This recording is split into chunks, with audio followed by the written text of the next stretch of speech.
On Christmas Eve, my family laughed at my 11-year-old son after they gifted him a book on how to be a better kid. His cousin got an iPad. They called it a lesson. I walked out. When they came begging for help, I sent them the perfect gift back. Hey Reddit! My parents always treated my sister and her kid like royalty while my son got the scraps. I tried to keep the peace, but one Christmas gift ended everything. They crossed a line, and I decided I was done. Let me tell you how it all went down. My name's Bruce Reyes, I'm 32, married to Jenna, and we've got an 11-year-old son named Noah. I work as a systems engineer for a renewable energy company here in Denver. It's a decent job. Jenna's a middle school teacher, the kind of person who remembers every kid's birthday. Noah's the science nerd type, builds rockets out of cereal boxes, keeps stickers on his PS5 controller, the one we bought the night we walked out, so he can tell it's his ship. These days, mornings are quiet. I get up around 6, pack Noah's lunch. Turkey sandwich, apple, a small note Jenna always sneaks in. Coffee tastes like it always does. Burnt, but it wakes me up. Noah's soccer shin guards are usually under the kitchen table, PS5 controllers scattered across the couch. The air smells like detergent because Jenna does laundry every other night. It's not exciting, but it's calm. My phone stays on Do Not Disturb unless it's work. I keep the family group chat muted. The last thing I need is mom sending another guilt quote about honoring your parents. Sometimes I scroll up just to remind myself why I stopped replying. People ask about my parents, and I say they're gone. Easier than explaining they're alive somewhere in this city, pretending they did nothing wrong. My dad, Robert, is retired, but somehow always too busy. My mom, Elaine, spends her days doting on my sister, Sophia, who's divorced and living back at home with her daughter, Ava, same age as Noah. They're the favorites, always have been. Sophia doesn't work full-time, but mom calls her a hero. Every little thing Ava does turns into a parade. Ava read 2 books this week. Ava's teacher says she's gifted. Ava made her bed without being told. It's like a running commercial for perfect motherhood. Meanwhile, when Noah gets an A in math, mom says, "That's good, but is he behaving better now?" It wasn't always this way. Back when Dad still worked construction, he'd bring home small things for us. Plastic trucks for me, bracelets for Sophia. She'd break hers in a week, and he'd replace it. I'd lose mine once, and he'd say I didn't deserve another. It was little stuff, but over time you see the pattern. When I got older and moved out, they called less, unless they needed something. A ride to the airport. Help moving furniture. I always showed up. Jenna used to say, "You're too nice to them." She wasn't wrong. Now life's just normal. I fix small things around the house, keep the bills straight, play catch with Noah after work. We have dinner together every night unless Jenna's got grading to do. Some nights we watch a movie, some nights we just sit quietly. That's peace to me. No shouting, no pretending. But even now, every year around December, I feel that knot in my chest. The one that reminds me what happened 2 Christmases ago. The one night that made me realize family isn't automatically sacred. It started with a phone call from Mom right before the holidays. She called on a Wednesday, middle of the workday, while I was fixing a server issue. I almost didn't pick up. She sounded sweet, like she'd practiced. "Hi, honey. Ava's so excited to see you all for Christmas. She's been talking about it nonstop. You are coming, right?" I said we'd think about it. Jenna was in the background, mouthing don't. Mom kept going. "It wouldn't feel like Christmas without you. Noah will love what we got him this year. Ava picked it out herself." That line stuck with me. Ava picked it out herself. It sounded harmless, but the way Mom said it, like she was doing me a favor, made my stomach twist. Still, I said yeah, we'd come. I told Jenna later that night while washing dishes. She just sighed. "Bruce, every time we go, they find a new way to make you feel small." She was right, but part of me thought maybe this time would be fine. Just dinner, some gifts, a few photos for Mom's Facebook, and we'd leave early. No fighting, no drama. Looking back, that call was the start of everything. The calm before the storm I didn't see coming. That was the last time I agreed to spend Christmas at that house. It was the Friday before Christmas, and I was still at work fixing a server that wouldn't stop crashing. Everyone else was already in holiday mode, talking about travel plans and ugly sweaters. My coworker Ryan leaned over my cubicle and said, "Man, holidays bring out the crazy in families. You ready for it?" I gave a small laugh. "Not really." He nodded. "Same. My mother-in-law's already counting how many cookies I eat." My phone buzzed. It was Mom. I didn't even have to open it to know. It was another reminder. "Dinner at 5 on Christmas Eve. Bring dessert, soda, paper plates. Ava can't wait to see Noah." "No, please. No, thanks." Just a list like she was ordering takeout. I texted back sure and pocketed my phone. When I got home, Jenna was grading papers on the couch. Noah sat on the floor surrounded by cardboard and tape, working on a mini rocket. Mom texted, I said. Christmas dinner's at 5. She sighed. So we're doing this? Yeah, it's one evening. Jenna didn't argue, but I could tell she wanted to. Then we leave after dinner. No dessert, no staying late. Deal. Christmas Eve came fast. We loaded the car around 3. The roads were slick from last night's snow, traffic crawling. Noah talked the whole way about his science fair project. I'm gonna build a volcano that lights up, he said. Ava's doing flowers. That's kinda boring, right? Jenna smiled. It's not boring, but yours sounds cool. The radio played old Christmas songs. Dean Martin, maybe. It filled the gaps when none of us talked. Driving to that house always made me feel like I was 17 again, uneasy and annoyed. I thought about old Christmases. Sophia tearing open her gifts while Mom clapped like she'd won a medal. Me opening socks or a used book Dad found somewhere. Mom always said, "You're older, you don't need toys." It wasn't about fairness, it never was. By the time we pulled into their neighborhood, the sun was fading. Every house on the block was lit up except theirs. Same old wreath from 10 years ago. Same flickering porch light. I parked on the street because the driveway was full. Sophia's car front and center, of course. Through the window, I saw her already there, laughing at something on her phone. Ava sat next to her in a sparkly red dress. Mom opened the door before we even knocked. Finally, we thought you forgot where home is. Her smile was big, but not warm. The smell of roast and candles hit me right away. Dad sat in his recliner, bowl of chips on his stomach, complaining about the TV volume. Traffic, I said. Mom waved it off. Excuses, excuses, go hang your coats. Jenna smiled politely. Noah whispered, Can I say hi to Ava? Sure, I said, already bracing myself. Sophia looked up. Oh, look, the city folks made it. Jenna forced a polite laugh. Hey, Sophia. Ava jumped up and hugged Noah. Want to see my presents? She asked, pulling him toward the tree. Mom clapped her hands. Dinner in 10 minutes. Bruce, help your father open the wine. I don't drink, I said. Then open it for us, she replied, already walking off. In the kitchen, the table overflowed with food. Ham, mashed potatoes, pies, the usual. Sophia was talking to Dad about her promotion, which sounded like extra hours at the same pay, but Mom acted like she'd won the lottery. She's already playing Silent Night on piano, Mom said proudly. Such a natural. I told Sophia talent skips generations. She said it just loud enough for me to hear. Jenna came in carrying paper plates. Where do you want these? Mom pointed. Next to the kids section. Ava likes the pink ones. Dinner went exactly how I expected. Bragging from Sophia, small jabs from Mom and Dad. Dad asked, Still doing that green energy thing? Bet that's not cheap for the company. It's doing fine, I said. Sophia added, You're lucky to have holidays off. Not everyone does. Mom laughed too loud. Not everyone can sit in an office all day. Some people actually work. Jenna gave me a look that said, Let it go. When we finished eating, Mom clapped her hands again. All right, everyone, living room. Time for presents. Ava squealed and ran ahead. Noah followed slower. I stacked plates to keep busy. Mom called back, Hurry, Bruce! You're missing the fun! I looked at Jenna. Fun's one word for it. The music was the same canned instrumentals as always. Lights blinking on the fake pine tree. Ornaments older than me. Gifts piled high. Most said, To Ava in shiny tags. A few small ones for me and Jenna. One plain gray box with Noah's name. Everyone was smiling, but it felt forced. That kind of fake cheer that hides tension underneath. I sat beside Jenna, trying to convince myself maybe this year would be different. I should have known better. The living room looked almost the same as it did when I was a kid. Same old fake pine tree with the patchy lights, same star on top that leaned to one side, same cheesy instrumental Christmas songs coming from the speaker Dad refuses to replace. The smell of roast and cinnamon candles filled the air.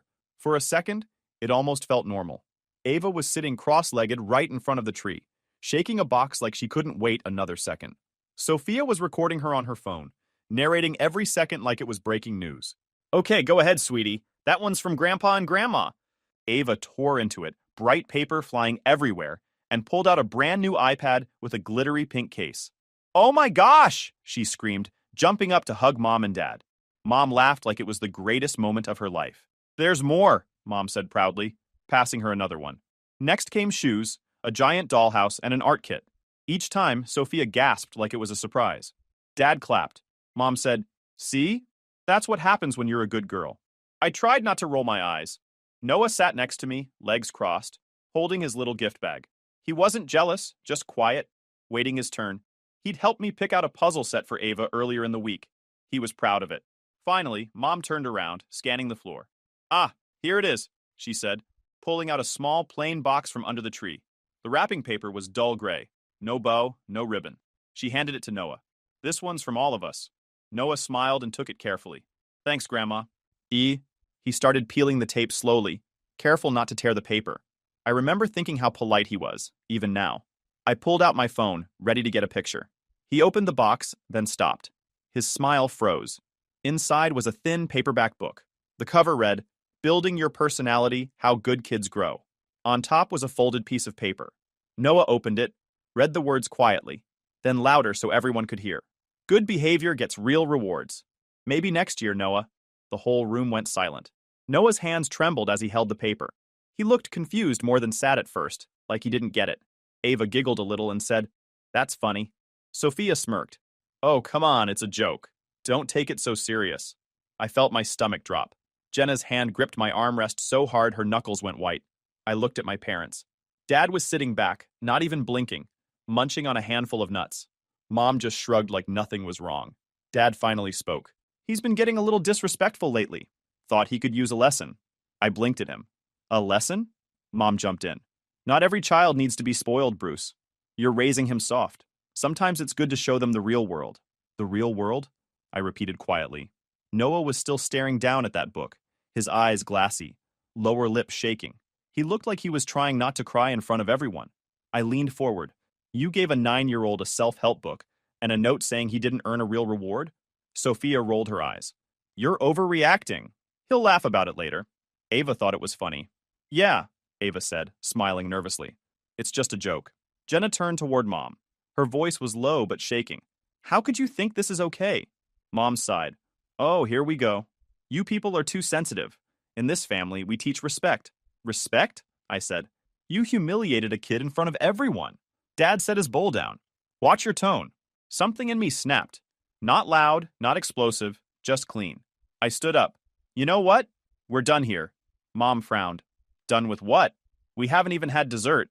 I looked straight at her. "You've got your perfect daughter. You don't need us." Sophia laughed under her breath. "Oh, please don't make this dramatic." I ignored her and turned to Noah. "Grab your coat, buddy." He hesitated. "But we didn't—" "Now," I said, softer.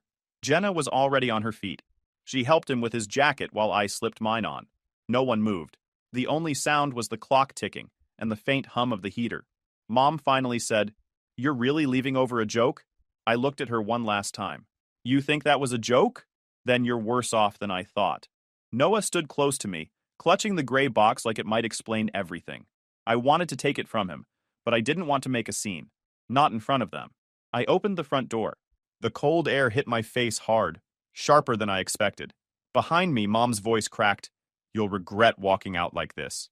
"Maybe," I said without turning around, "but at least I won't regret staying." We stepped outside.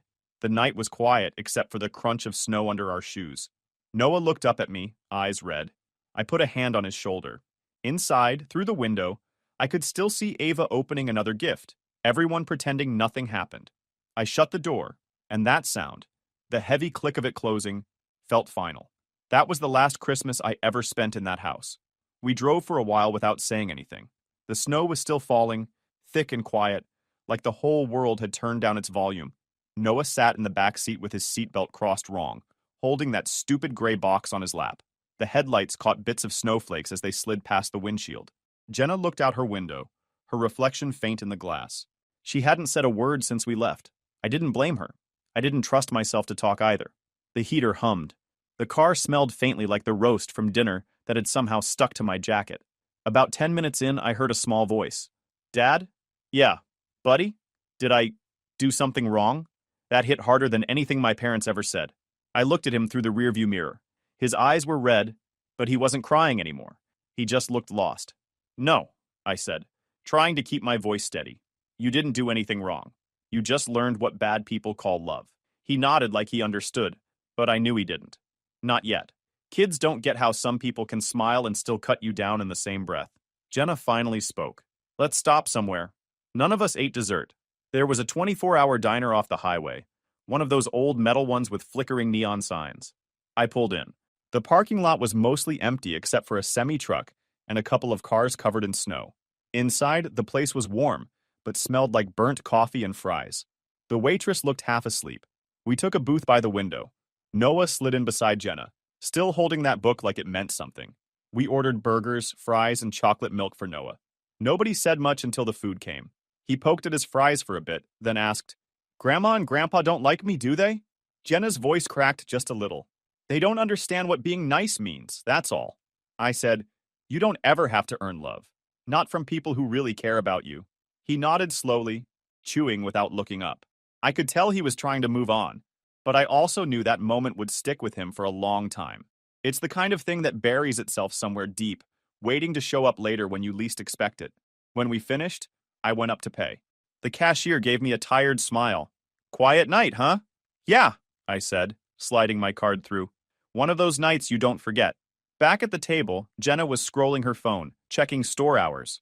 "There's a big box store 20 minutes away doing extended holiday hours. They're open until 10. I knew what she meant. We made it by 9:35. The place was thinning out. Rows of glowing screens, a few last-minute shoppers, a tired teenager behind the counter. In the showcase was one PS5 bundle left behind the counter that included a couple of games. The kid at the register said, "Last one tonight. You lucky?" I nodded. "Yeah, I guess I am." While he was scanning it, I noticed something else on a small shelf. A kid's watch, dark blue, with stars printed on the band, and a tiny rocket that moved with the second hand. I grabbed it too. Noah's face lit up like someone had flipped a switch when I handed him the box. "For me?" "Yeah," I said. "You deserve something good tonight." He smiled for the first time since we left the house. Jenna smiled too, that quiet kind of smile that says more than words. A freezing rain alert pinged our phones, and the traffic app showed a wreck closing our route home. We live 40 minutes on the other side of town. Between the ice, the hour, and a wiped-out kid, going back made no sense. We checked into a cheap motel nearby. The carpet smelled faintly of cleaning spray and dust. The heater rattled when it turned on, but at least it worked.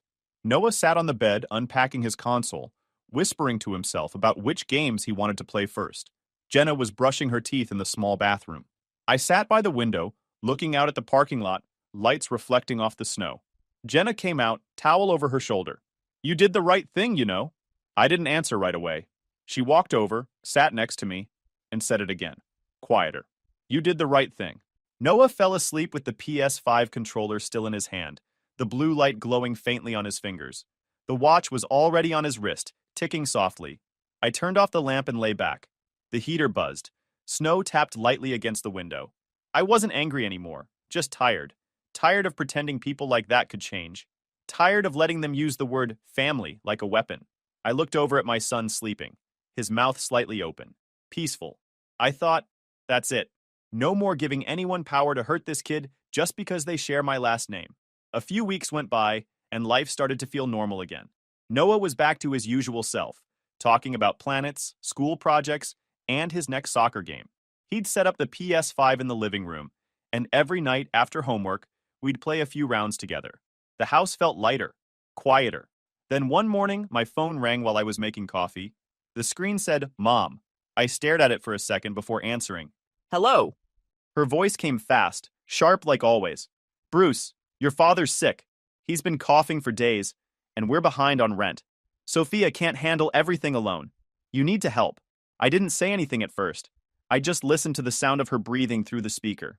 "Bruce, are you there?" she asked. "I'm here," I said. "But I'm not helping." "What do you mean you're not helping?" she snapped. "We're your parents. You owe us that much." "I don't owe you anything," I said. "You made your choices. Now live with them." She went quiet for a second, then let out this small laugh that didn't sound amused. "You'll regret talking to me like this. We're still your family." "No," I said. "Family doesn't do what you did." I hung up before she could answer. 2 hours later, my phone rang again. This time it was Dad. He didn't waste time. "You think you're better than us now?" "I think I'm done being your safety net," I said. He took a breath, the kind of long, fake one people do when they want to sound calm but aren't. "Don't come begging when you need us." I laughed once. I never did. Then I hung up again. That night, I told Jenna about the calls. She didn't seem surprised. They're running out of things to control, she said. When people like that lose power, they panic. She was right. A few days later, I was eating lunch at work when my phone started lighting up with notifications. Facebook, texts, missed calls. I opened one message from an old friend that just said, "Bro, you okay?" Saw something online. I opened Facebook, and there it was. Sophia had posted a picture of my parents sitting on their couch. The caption said, "Some people forget their parents once they get a new house and money, but I'll always be here for mine. Family first." She'd tagged them both. The comments were exactly what you'd expect. That's so sad. Money really changes people. At least they still have you, Sophia. Even a couple of distant relatives chimed in. I scrolled through them slowly, my stomach turning. I knew what she was doing. They couldn't get me to come running, so now they'd try public guilt. At the bottom of the post, one of my coworkers had left a comment with just a question, Bruce. I deleted my Facebook app right there. That night, Jenna found me sitting on the couch, scrolling through screenshots of the post on my work laptop. She sat down next to me and said, "Let them talk. Truth comes out on its own." "Yeah," I said. "But they're lying about me to everyone." "Doesn't matter," she said. "People who matter already know the truth." I wanted to believe that. I really did. But seeing strangers judge you like they know your life, it gets under your skin.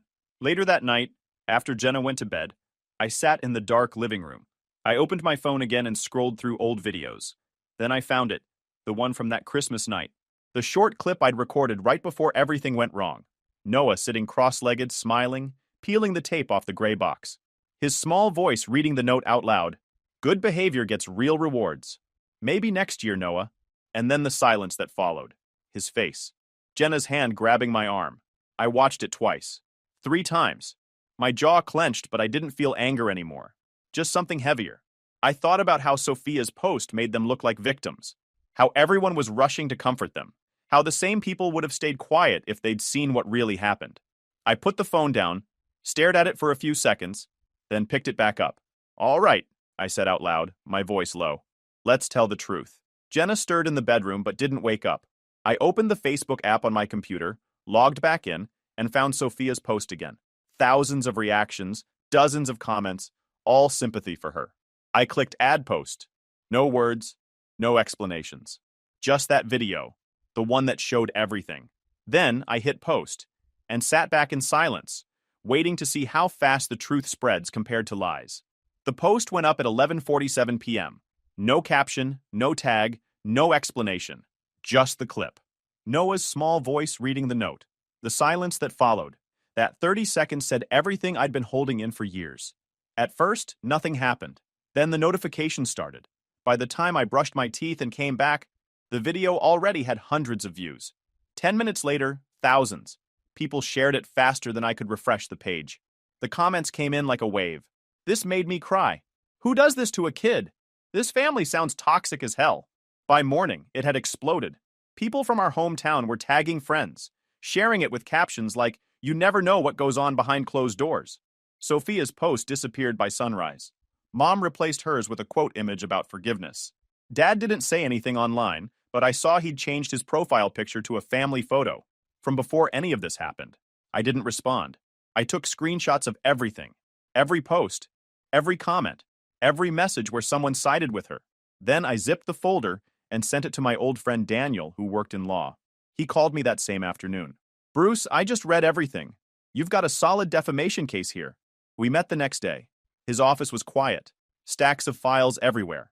He read through Sophia's post, her edits, and the comments out loud. "She directly accused you of abandoning your parents and letting them get evicted," he said. "That's false and damaging." "Yeah," I said. "And she knew it." He nodded. "Then we'll file. Keep your receipts. Don't engage." 2 days later, Sophia got served. It happened on a Saturday morning outside Mom's house.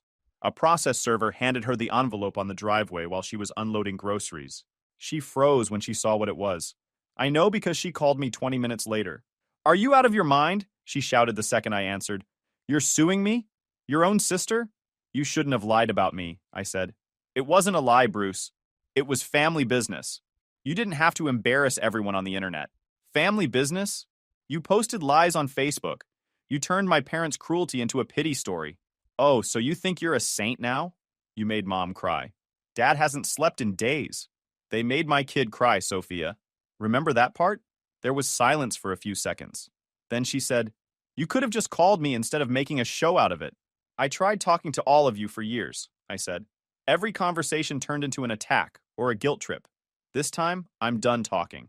She let out a bitter laugh. You really think a judge is going to care about a stupid Facebook post? Guess we'll find out, I said, and hung up. The day of the injunction hearing came 2 weeks later. I didn't feel nervous, just ready. Jenna sat beside me in the waiting area, flipping through her phone. I could tell she was tense but trying not to show it. When we walked into the courtroom, Sophia was already there with her lawyer. She looked different, tired, defensive, like the confident version of her from social media had cracked. Mom wasn't there. Dad stayed home. The judge went straight through the documents. Daniel presented the screenshots and the timeline. Then he played the clip. Noah's voice echoed in the quiet courtroom. Everyone went still. The judge looked up from the monitor. Even Sophia's lawyer looked uncomfortable. When the video ended, Daniel said, This is the truth my client was defending himself against. Sophia's lawyer stood up and tried to spin it. It was a misunderstanding, Your Honor. She was emotional and exaggerated the situation, but she didn't intend to harm anyone. The judge turned to Sophia. You posted public statements claiming your brother abandoned your parents and that they were left homeless. Is that true? Sophia shifted in her chair. Not exactly. So it's false, the judge said flatly. She didn't answer. The judge sighed, flipped through the file, then read the order. The court grants a preliminary injunction. The defendant shall remove the posts, shall not republish or make substantially similar statements, and shall not contact the plaintiff about this dispute outside counsel. Violation may result in contempt of court. The gavel hit the desk once. Done. Sophia's face went pale. Her lawyer started packing up quietly. She didn't look at me as she walked out. Outside the courthouse, Jenna squeezed my hand. You okay? Yeah, I said. I just wish it hadn't come to this. Daniel came out behind us, folder in hand. You did what you had to. This wasn't revenge, Bruce. It was accountability. I nodded. When we got home, Noah was on the couch, headset on, laughing while playing his game. I stood there for a moment, just watching him. Same small kid who once held that gray box, now smiling again. Jenna smiled too. You didn't win in court, she said softly. You won here. I looked at him again and said, Yeah, that's all that matters. Within a week, her lawyer called to settle. We signed a written agreement, a pinned public apology for 6 months, permanent takedown, a non-disparagement clause, and $43,000 to cover damages and fees. If she violated it, the judge could hold her in contempt. It had been almost 4 months since the court hearing and settlement. Life went back to quiet again, the kind of quiet I'd wanted for years. Noah was doing great. He'd joined a small science club at school, and every Thursday he came home with something new. A mini volcano, a paper rocket, or some project involving way too much glue. The PS5 was still his favorite thing in the world, but now it was more than a game console. It was his space, his safe corner. Every Friday night we had our own little ritual. Pizza, root beer, and movie night. Nothing fancy, but it was ours. Sometimes Noah would ask, Are we ever going to see Grandma and Grandpa again? And I'd just shake my head. No, buddy. We've got our own family now. He'd nod and go back to playing, like he understood enough not to ask again. Work was good. Jenna was happy. The house finally felt like home. I even built a small fire pit in the backyard for Noah's camping nights. He'd invite friends from school, and they'd roast marshmallows until the fire went out. Watching him laugh under the porch lights was the closest thing to peace I'd ever felt. Then one evening, my phone rang. It was my aunt's number. I almost didn't pick up, but curiosity won for a second. Hey, Aunt May, I said. Her voice was shaky, quieter than usual. Bruce, your mom's in the hospital. They said it's serious. She's been asking to see you and Noah. I didn't answer right away. The sound of Noah laughing drifted from the living room. He was playing online with his friends, headset on, yelling about something exploding in his game. Aunt May spoke again, softer. She keeps saying she wants to make things right. Maybe just talk to her? For closure? I looked toward the living room again. Jenna was sitting on the couch, smiling at something Noah said. The whole room felt warm, safe, alive. I took a slow breath and said, Tell her son died that Christmas Eve. Bruce, just tell her, I said, keeping my voice calm. Then I hung up. The phone sat on the counter for a long time before I turned it face down. That night, I barely slept. Not because I felt guilty, but because I didn't feel anything. The part of me that used to want her approval was gone. I'd buried it 2 years ago when Noah opened that empty box. The next morning, I woke up early. Jenna was still asleep, and Noah was snoring softly in his room. I got dressed, grabbed my keys, and drove to the bookstore downtown, the one that always smelled like paper and coffee. I walked straight to the self-help section. Rows of bright covers with titles about change, growth, kindness. I picked one up. How to be a decent human. Respect, empathy, accountability. The title made me half smile. It was too perfect. At the register, the cashier said, "Gift wrap?" "Yeah," I said. "Plain paper's fine." She handed me a pen when she saw me flipping open the cover. "Writing a note?" "Something like that." Inside the first page, I wrote, "Return gift. Maybe this will help you build your personality." I signed nothing. No name, no initials. Just that. When I got home, I found a small box in the garage, packed the book inside, sealed it, and printed their apartment address on top. They were still on the lease at their apartment. I'd seen the mail once or twice by accident. Later that afternoon, I drove to the post office. It was quiet inside, just two clerks and the sound of packages sliding along the counter. I handed mine over. "Anything fragile?" the clerk asked. "No," I said. "It's just a book." He nodded, printed a label, and dropped it into a bin. The sound of it landing made something settle inside me. Not joy, not sadness, just closure. When I got back, the smell of grilled chicken hit me before I even opened the door. Jenna was outside by the grill, flipping pieces while Noah ran circles around the dog with a cardboard rocket in his hand. "Hey, Dad! Look what I made!" he yelled, waving it in the air. "Nice," I said, laughing. "That thing gonna fly?" "Maybe, but if it doesn't, I'll just build a better one," he said. That answer stayed with me. Simple, but right. Jenna turned from the grill. "Everything okay?" "Yeah," I said. "Just mailed something I should have sent a long time ago." She raised an eyebrow. "Good or bad?" "Neither," I said. "Just necessary." We ate outside that evening. The air was cool, the kind of late spring breeze that carries the smell of grass and smoke. Noah talked nonstop about his next school project, something about building a mini weather station. Jenna laughed every time he got too technical. For the first time in a long time, I didn't feel like I was waiting for something to go wrong. There was no phone call that could ruin this, no guilt creeping in. Just quiet, honest peace.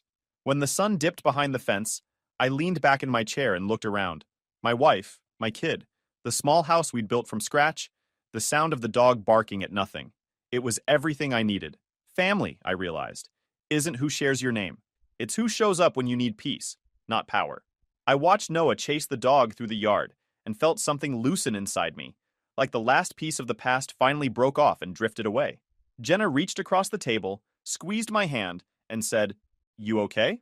I smiled. "Yeah," I said. "We're good." YouTube just dropped this new hype feature. If you're hooked on this story, smash that hype button. It tells YouTube this video deserves to blow up, and it keeps even crazier stories coming your way.